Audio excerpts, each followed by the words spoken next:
Genesis 15:12, okay? The verse 12 just doesn't. I think I might know, but I was talking to Jason, and Jason was the one to ask me questions. I didn't want to answer them without knowing. And now that I look at it, I think I know. Verse 12 just, he looked at it and thought it kind of looked out of context, like it doesn't even fit in with this whole passage.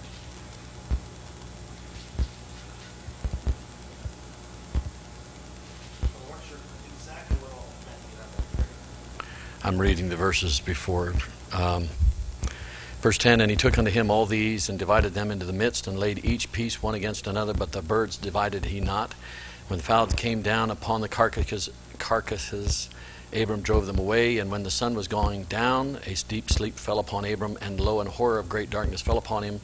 And he said unto Abram, know of a surety that thy seed shall be a stranger in a land that is not theirs, and shall serve them, and they shall afflict them 400 years. Okay, so what's your question? So is the horror of great darkness, that he sees ahead of time the fact that they are going to be under Slavery, yeah. Okay, that's what I just put together now. It's like before we're looking at this, because it's all through the Bob covenant with Abraham, it's like it didn't quite make sense. Right, yeah, no, it's referring to the 400 years of slavery. Yeah. Anyone else? Yes, Linda? Deuteronomy 21, 10 through 14.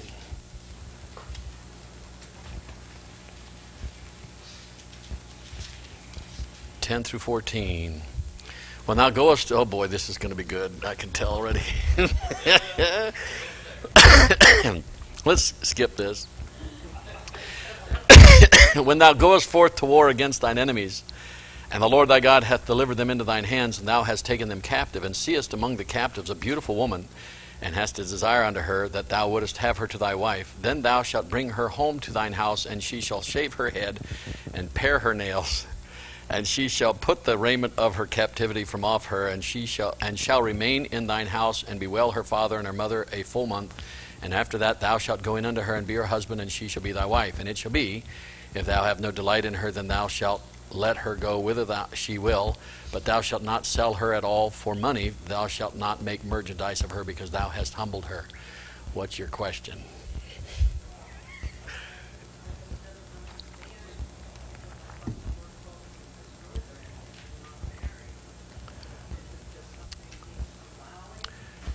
Correct. Because they did not always obey, they made the agreement with the Gibeonites. They didn't always, and God is projecting upon that they're going to come into this situation. Sometimes I think it was the first time I heard this said was Brother Rogers. Said sometimes we get so far from the will of God, it's hard to figure out what the will of God is. And I think this is one of those instances where when man doesn't do what God tells them to, they set themselves in a position where they're put in it becomes more complicated because they're not obedient to the revealed will of God, which is obviously marry within the tribes. And when they start anything outside of that, makes it more complicated. And so that's where you've got a complication.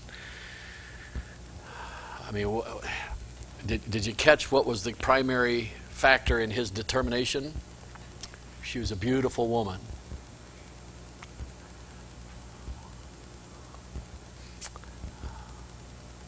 What's the proverb? Beauty is deceitful. No, beauty is vain.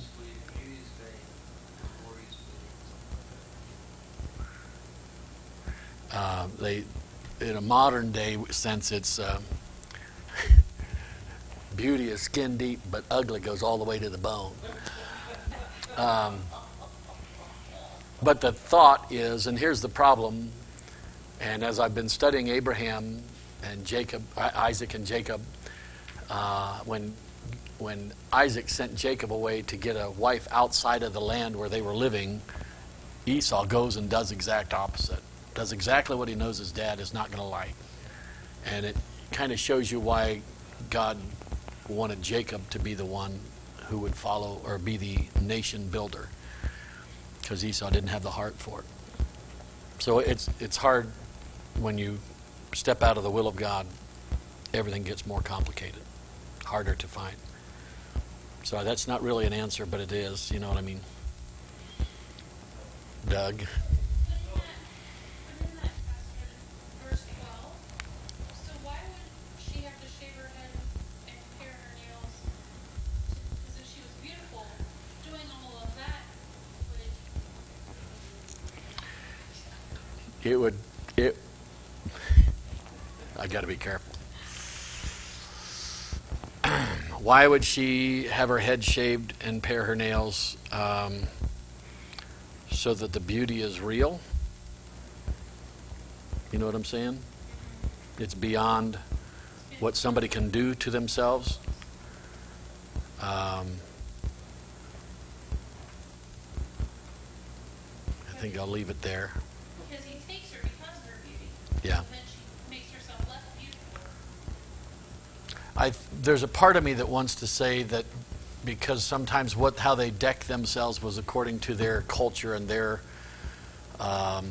worship of their gods, that this would be a way to remove all that, a new start for that person.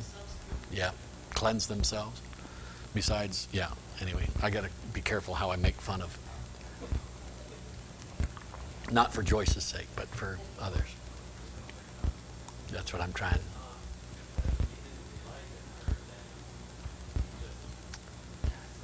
Well, he's not allowed to sell her. See, that's why I said it gets complicated. He didn't follow God's will. Now he's in a situation. He's humbled a woman. So she's free to go as she would, but he's not allowed to sell her or anything like that. So, you know what?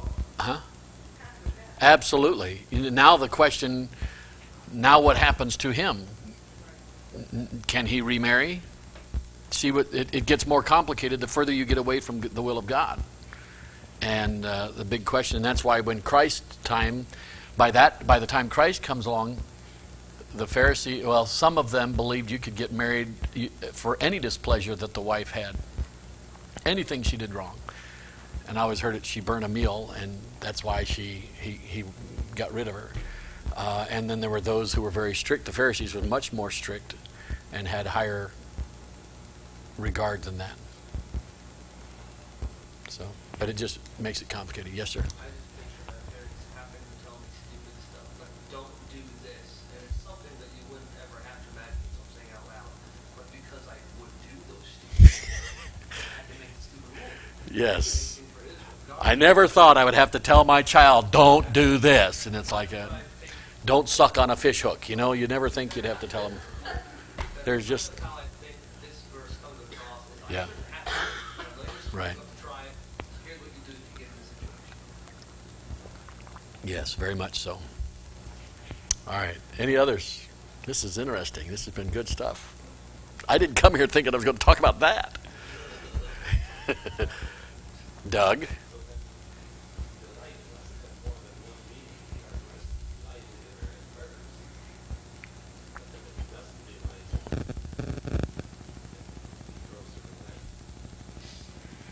Well, no delight means there's nothing in her that delights him. Because when he first meets her, she's all decked out. Right. And when he meets her again, she's humbled down to her true. So he can't just sell her off to somebody. It's the basic concept of that. He took her for the wrong reason, right? Yes, shouldn't have desired her to begin with. Shouldn't have saw anything to delight in. Yeah. Be forewarned. We're going to start a new fad. When you get married, you've got to shave your wife's head. We won't do that. All right. Anything else? Anyone else? I don't know. Hebrews 11, real quick. I'll have to shorten this a little bit tonight. Actually, I don't have to drive the van tonight because we can take one vehicle to take them home. So Hebrews chapter 11, so we might go over a little bit. Just a little, dear. Just a little. Hebrews chapter 11, verse 21. By faith, Jacob, is this lesson. By faith, Jacob, when he was a-dying, blessed both the sons of Joseph and worshipped, leaning upon the top of his staff. Now, here's a lesson. I think you've seen the bumper stickers or the statements, I'm spending my children's inheritance. I don't find that something to be something that we should even find humorous. Because the Bible gives word concerning a good man. Proverbs 13:22 says, a good man leaveth an inheritance to his children's children. So a man who is boasting that he's spending his children's inheritance is saying, I'm not a good man. So that's, but we have gotten so far from the Bible that we don't think that way. I think it's noble. You think about this now. When he's listing the hall of faith, he puts within the hall of faith the fact that when Jacob is dying, he puts a blessing upon the two sons of Joseph, Ephraim and Manasseh. And you think about it, compared to Noah building an ark for 120 years and Enoch walking with God and was not, for God took him. What's so great? I mean, that tells you how if we today don't think of it as a large thing that he thought about his grandsons, then that tells you how far off we are from what God thinks. What's so big about leaving an inheritance for my grandchildren? What's the importance of that? And I think that here and I love the passage. Let's go ahead and turn there. Genesis 47. I love the wording of the Word of God in this situation. Genesis 47 is where God basically brings Jacob to a point where he says, the same promise that I made to Abraham and to your father Isaac, I'm making to you. And so he does that in chapter 47, verse 21. Chapter 47, verse 27. Let me read that quickly. Verse 27 says, and Israel dwelt in the land of Egypt. Notice his name is now Israel, so this is after the wrestling with God. Israel dwelt in the land of Egypt, in the country of Goshen, and they had possessions therein, and grew and multiplied exceedingly. And Jacob lived in the land of Egypt 17 years. So the whole age of Jacob was 147 years. And the time drew nigh that Israel must die. And he called his son Joseph, and said unto him, if now I have found grace in thy sight, put, I pray thee, thy hand unto my thigh, and deal kindly and truly with me. Bury me not, I pray thee, in Egypt. But I will lie with my fathers, and thou shalt carry me out of Egypt, and bury me in their burying place. And he said, I will do as thou hast said. And he said, swear unto me. And he sware unto him, and Israel bowed himself upon the bed's head. All right, so here we have an agreement that Israel makes with Joseph about his death. Don't bury me. Don't leave my body in Egypt. All right? Look in chapter 48 then, in verses 1 through 3. This is where I love the wording. And it came to pass after these things that one told Joseph. I misquoted this. Verse 47 was not about that. Obviously, you just read that. But we'll get to chapter 28 where it does talk about that. The promise that was made. Chapter 48, verse 1. And it came to pass after these things that one told Joseph, behold, thy father is sick. And he took with him his two sons, Manasseh and Ephraim. And one told Jacob and said, behold, thy son Joseph cometh unto thee. And Israel strengthened himself and sat upon the bed. And Jacob said unto Joseph, God Almighty appeared unto me at Luz in the land of Canaan and blessed me. Now, verse 2, where it says, Jacob hears that his son Joseph is coming. And I picture a man barely alive. He's struggling to breathe. He's struggling to keep himself going. And he's just laying in his bed, but he finds out his son is coming. The one who blessed him in a great way. And he finds it in himself he strengthens himself up and he sits himself up. And he wants to be in a position of where he's still respected with strength. So now Joseph is there with Ephraim and Manasseh. And I don't think this is an issue of pride. I think this is an issue of he has yet something to do. He has a responsibility that he has to carry on for the family's sake. And so he positions himself to where he can do that. Look at verse 4 now. So now, in verse 3, he reminds him of Genesis 28. We're not going to turn there, but that's where God promises to Jacob or Israel that he was going to give the same blessing that he had promised to Abraham and Isaac. And so he says, and he said unto me, this is God saying unto him, behold, I will make thee fruitful and multiply thee, and I will make of thee a multitude of people, and will give this land to thy seed after thee for an everlasting possession. And now thy two sons, Ephraim and Manasseh, which were born unto thee in the land of Egypt, before I came unto thee into Egypt, are mine, as Reuben and Simeon, they shall be mine. And thy issue, which thou begettest after them, shall be thine. By the way, this is why there's not a tribe of Joseph. He basically inherits or adopts Ephraim and Manasseh as his children, being both out of the tribe of Joseph. But there's not a tribe of Joseph, it's Ephraim and Manasseh. I remember as a young Christian reading, and they were talking about the 12 tribes, and I counted 13. Somebody's got a problem here. I know I went to public school, but I counted 13. So it was kind of a strange thing until I think it was not until I went to Bible college that I heard there's two half tribes. Well, where'd they come from? Right here. Right in the Bible. If you read it enough, you lughead, you'll find these things out. That's what, nobody said that, but that's really what was happening. Now notice what he says then. Verse 6, and thy issue, which thou begettest after them, shall be thine, and shall be called after the name of their brethren in their inheritance. And as for me, when I came from Padan, Rachel died by me in the land of Canaan in the way, when yet there was but a little way to come unto Ephrath. And I buried her there in the way of Ephrath, the same as Bethlehem. And Israel beheld Joseph's sons and said, who are these? Now, think of that. He's looking at his grandsons. He's looking at his grandsons and he's saying, who do these belong to? Whose are these? He just gave a prophecy concerning them. He just said, I'm adopting them. I'm bringing them into your place. They are going to represent your nation, your tribe. And Joseph said unto his father, they are my sons, whom God hath given me in this place. And he said, bring them, I pray thee, unto me, and I will bless them.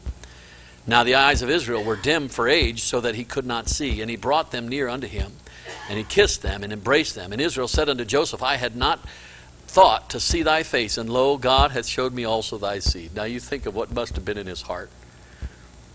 You know, he thought for how many years that Joseph had been mauled by a beast. And then his sons come home from going to get bread, and guess who we found? We found your son. Oh, how that must have just been on his heart. And so now he's not only seen his son, but his seed. Verse 12, and Joseph brought them out from between his knees, and he bowed himself with his face to the earth. And Joseph took them both, Ephraim in his right hand toward Israel's left hand, and Manasseh in his left hand toward Israel's right hand, and he brought them near unto them. So Joseph positions them where the eldest is in his right hand. The right hand is the right hand of power. So he puts them in the position where the oldest is going to receive the greater blessing. Remember Jacob and Esau? There was a little bit of a conflict over this. And verse 14, and Israel stretched out his right hand and laid it upon Ephraim's head, who was the younger, and his left hand upon Manasseh's head, guiding his hands wittingly, for Manasseh was the firstborn. So what he does, his son sets his kids in front of him in a proper way, the way that he thinks it ought to be, and his dad does this. Man, you can't get one over on the old man, right? He just can't get away from it. So he takes care of that. Verse 15, and he blessed Joseph and said, God, before whom my fathers Abraham and Isaac did walk, the God which fed me all my life long unto this day, the angel which redeemed me from all evil, bless the lads, and let my name be named on them, and the name of my fathers Abraham and Isaac, and let them grow into a multitude in the midst of the earth. And when Joseph saw that his fathers laid his right hand upon the head of Ephraim, it displeased him, and he held up his father's hand to remove it from Ephraim's head unto Manasseh's head. And Joseph said unto his father, not so, my father, for this is the firstborn. Put thy right hand upon his head. And his father refused and said, I know it, my son. I know it. I know it. Son, quit telling me how to be my dad. Be your dad, right? I know it. Isn't it great how simple sometimes the Bible is? Ever had that conversation with your dad? I know it. Or your son? He also shall become a people, and he also shall be great, but truly his younger brother shall be greater than he, and his seed shall become a multitude of nations. And he blessed them that day, saying, In thee shall Israel bless, saying, God make thee as Ephraim and as Manasseh. And he set Ephraim before Manasseh.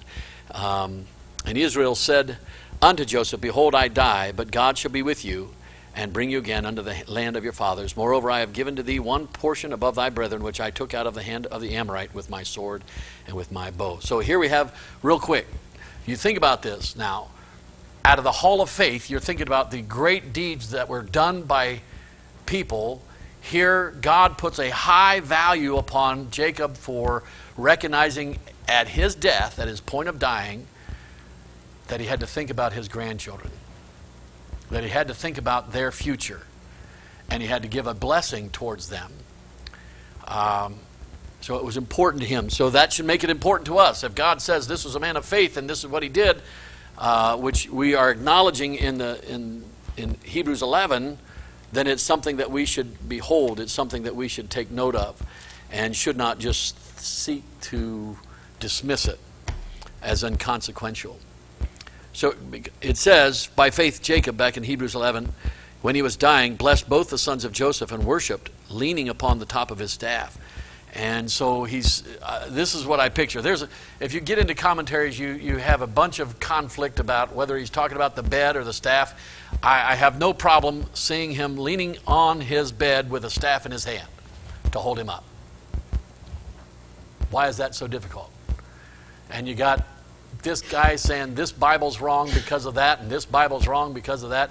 Why can't you deal with it that both the bed was there and the staff was there? And not a conflict at all. Not needed to be a conflict. But here, we're told that he was worshiping. Hebrews 11 says he was worshiping. Well, Genesis chapter 48 doesn't really label a reference of worship, but you can see it in a few verses. Verse 11, and Israel said unto Joseph, I had not thought to see thy face, and lo, God has showed me also thy seed.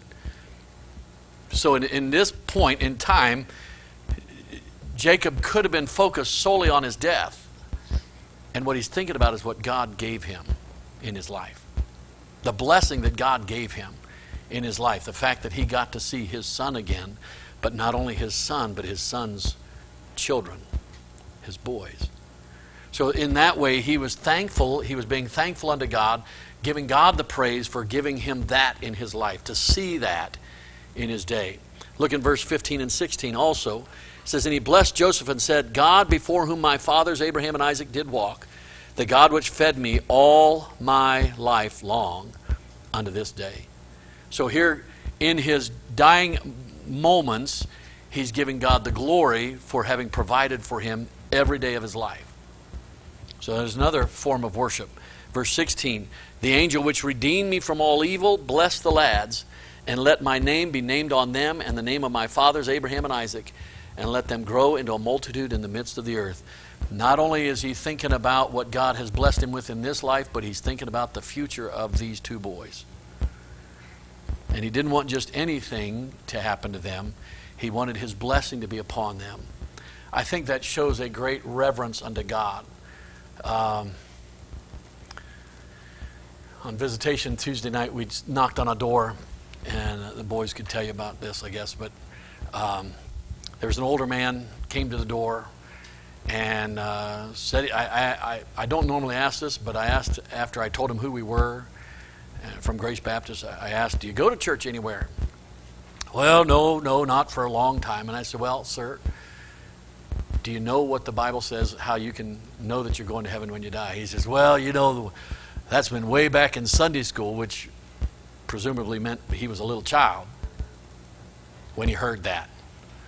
So I think of that, and I think of somebody's life that's spread out over the days, and this guy had to be in his 80s, hasn't thought of God or talked about God since he was a child, and therefore he has no true understanding about what's going to happen to him. Why is it hard for a rich man to get saved? They rely on the riches. They're trusting the riches. Hey, if they have a need, they just go buy something. How do you buy life instead of death? A doctor can only do so much. And you run out of your money. I don't know if I've said this or not here. Had a thought, might not have been my thought. I quit trying to be thinking I have original thoughts. But you know how they say that he who dies with the most toys wins? Really, the reality is he who dies with most toys loses the most, because you can't take any of it with you. All those things you seek to accumulate your whole life long is going to stay right here. If you watch American Pickers, you see these estates that have been passed from generation to generation, and all the things they've collected are still here. And some of it is just junk. It's so dilapidated, it's just junk. All these things of this life perish.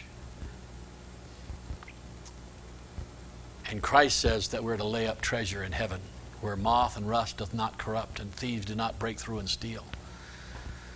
And I think, one of the lessons I learned with our house fire in 1999 was I didn't need all the things that I thought I had to have to be happy.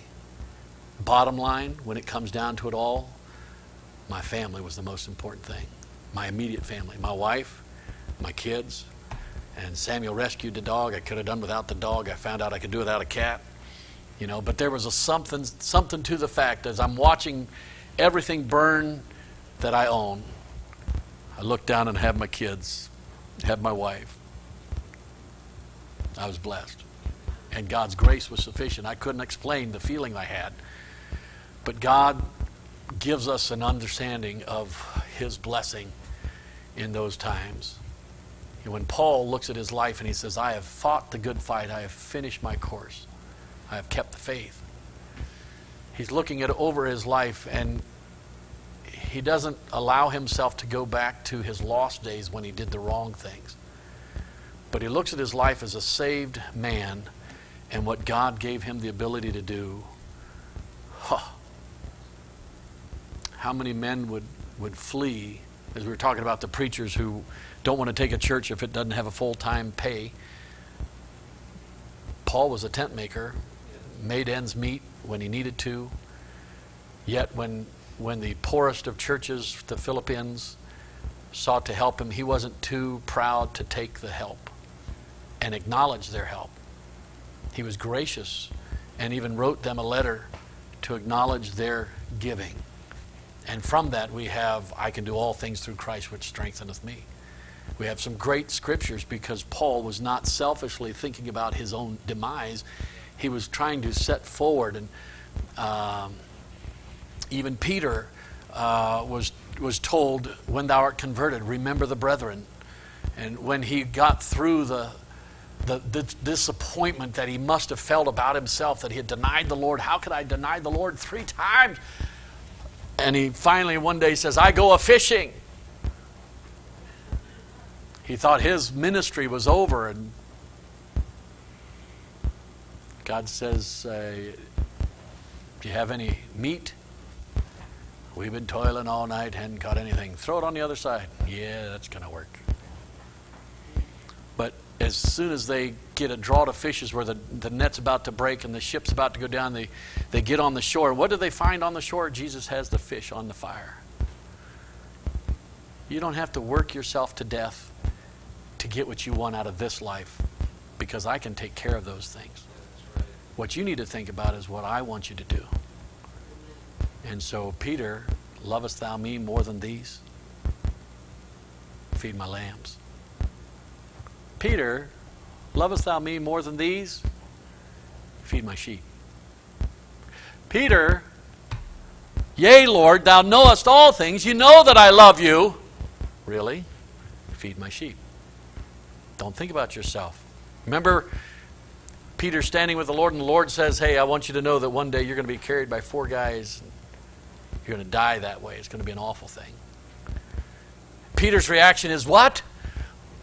Well, Lord, how old will I be? Lord, who's going to do this to me? Well, Lord, what's all this going to... No, he says, what about John? Boy, we are an amazing creature, aren't we? What about John? What's going to happen to him? Is he going to die an awful death too?